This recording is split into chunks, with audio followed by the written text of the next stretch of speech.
ពួកខ្ញុំទេណានៅមានសិទ្ធិទាំងច្បាប់មកត្រឡប់បើសម្បត្តិតិចមកជួយខ្ញុំទៅអត់ផ្ទះខ្ញុំ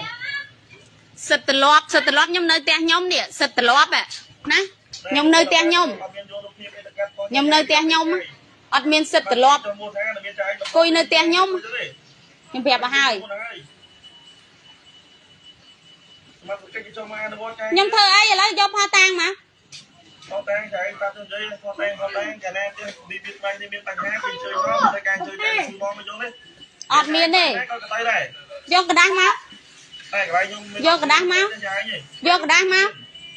យកกระดาษវាយត្រាត្រឹមត្រូវមក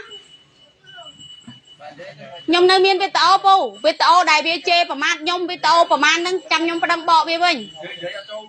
ណាយកกระดาษវាយត្រាត្រឹមត្រូវឲ្យខ្ញុំមកឯងនៅផ្ទះឯងឯងវាផឹកស៊ីឡូឡាជេរគេជេរឯងប្រមាថឯងសិតមីស្រីដើររកប្រុសប្តីមើលកូន